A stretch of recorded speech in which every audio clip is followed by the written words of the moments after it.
Voici une jeune fille qui a bu la bière d'un inconnu. Une bière travaillée. Et le barman vient lui dire que si elle ne rembourse pas rapidement 500 000 avant minuit, quelque chose va lui arriver. Histoire vraie. L'affaire s'est passée au Cameroun.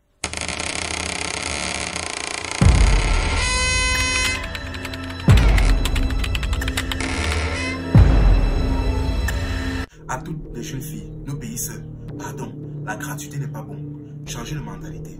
Voici la jeune fille en question. Elle s'appelle Sandrine. Ce qui se passe est qu'un jour, au marché, la maman de la jeune fille en question est en train de courir sur toutes les tables du marché, Une de ses camarades dont s'approche une des vendeuses des tables dit que mais qu'est-ce qui se passe? Pourquoi est-ce qu'elle fait le tour des tables comme ça? On dit que ce qui se passe actuellement, elle est en train de faire les collectes, de cotiser de l'argent devant tout le monde. On dit que mais cotiser pourquoi? Il dit que maman, moi-même je ne sais pas. Elle a seulement dit qu'on donne seulement l'argent. Elle va partir chez le problème et elle va venir nous expliquer. Et au même moment, la maman dont les Sandrine s'est dirigée vers la femme. Elle a dit pardon, si tu pouvais donner quelque chose, je vais te rembourser. On dit que mais pourquoi? Elle dit que pardon, donne seulement. Il faut absolument que je cotise avant minuit. Sinon ma fille va mourir.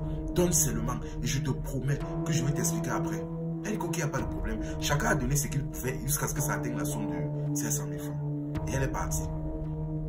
Une fois donc qu'elle est partie, elle a résolu le problème et le lendemain, elle est arrivée, elle a commencé à expliquer la situation à ses copines. Elle dit que ce qui se passe, c'est que elles ont un voisin. Bon, ici on va l'appeler Sébastien. Ce qui se passe, c'est que Sébastien est un jeune garçon. Et c'était un jeune plutôt simple, il n'avait rien de bizarre. Ce n'était pas quelqu'un qui cherchait le problème. Et il n'avait rien de bizarre ou de suspect. Bon, Sandrine, dont la fille de la maman, a donc été courtisée par le jeune Sébastien en question. Et il a invité la jeune fille dans un bar, toujours dans la localité de Piémassi, pour prendre un coup. Une fois qu'ils sont donc arrivés, lui il a pris une Malta et elle a pris une Beaufort Light. Elle a commencé à boire. Tout s'est bien passé, sauf qu'à un moment donné, Sébastien s'est levé là et que bon, attends, j'arrive, je m'en vais passer un appel. Elle a dit, il n'y a pas de problème. Il est sorti pour téléphoner. Elle est restée, après un moment, 10, 20, 30, presque une heure de temps. Le gars n'est toujours pas là.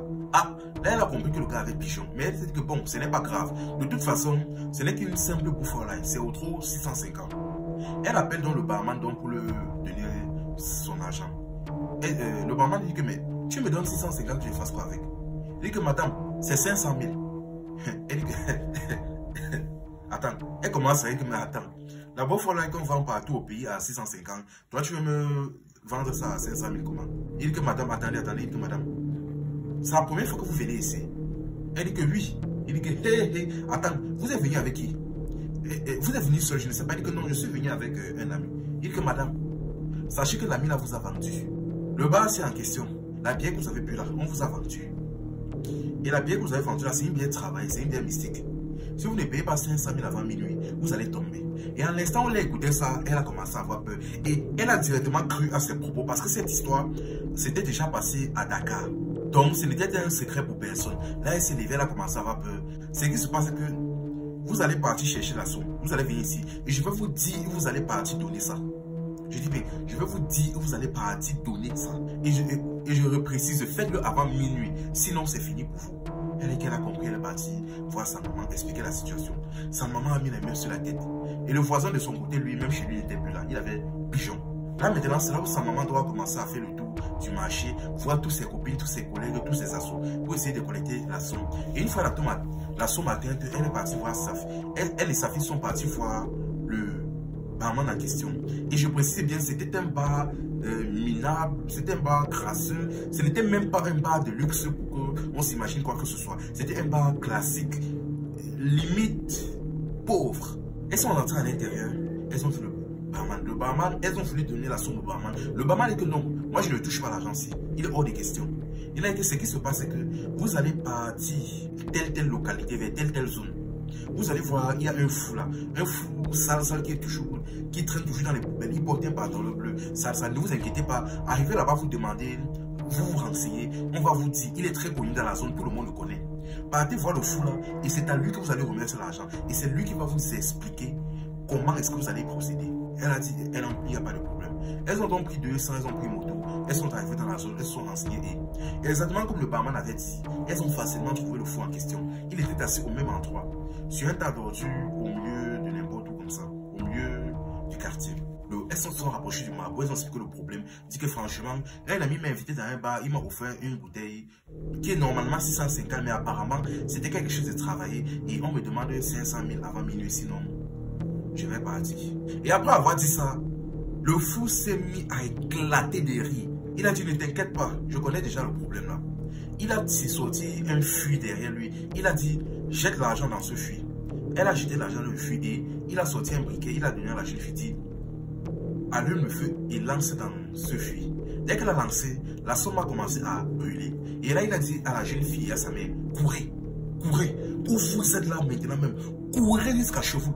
Ne prenez pas la moto, courez à pied jusqu'à chez vous. Ne vous arrêtez pas, ne vous retournez pas. À l'instant et dès que vous arrivez chez vous, fermez la porte et n'ouvrez à personne. Peu importe qui va toquer, peu importe ce qui se passe, n'ouvrez à personne. Même si c'est votre petit frère, même si c'est votre mère, même si c'est qui, n'ouvrez pas jusqu'au lendemain matin. Elles ont compris, elles ont commencé à courir, courir, courir. Elles avaient pris 2 ans pour quitter de la zone où elles étaient jusqu'à là-bas. C'était pas tellement loin, mais à pied, une maman assez âgée et une jeune fille en train de courir en plein carrefour. Bref, elles ont commencé à courir. Elles ont traversé leurs voisins comme ça. Les gens les appelaient, ne les calculaient pas. Jusqu'à qu'elles sont arrivées chez elles. Dès qu'elles sont arrivées chez elles, elles se sont enfermées tous les deux. Quelques temps plus tard, les voisins sont venus toquer. C'est comment? Qu'est-ce qui s'est passé? Vous avez réglé le problème là? Elles sont soulevées, elles n'ont pas répondu. Le soir, le fils de la maman est rentré toquer à la porte. On ne les a pas calculés. Le père même est rentré même pour toquer, même pour rentrer pour se reposer. On ne l'a pas calculé. Tout le monde a toqué.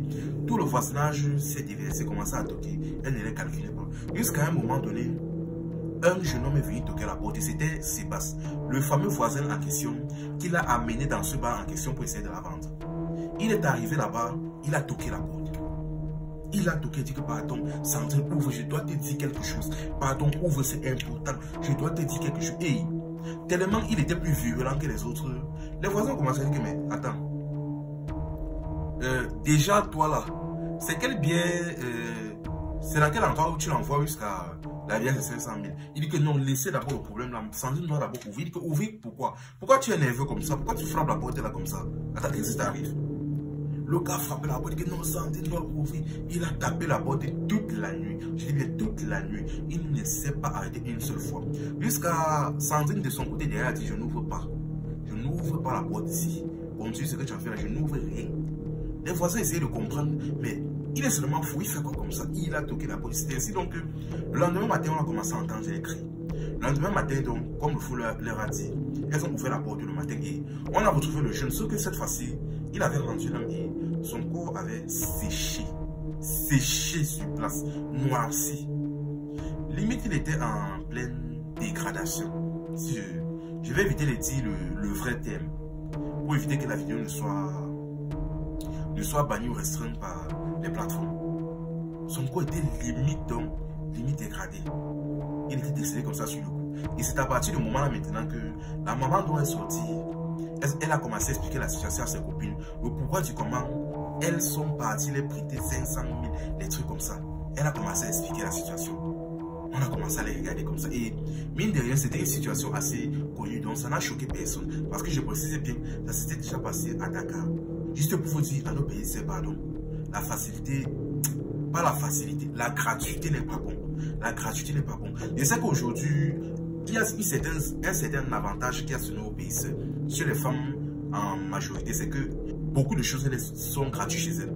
Beaucoup de choses elles sont accordées gratuitement. C'est-à-dire, quand il y a une soirée, c'est gratuit pour elles chez les femmes.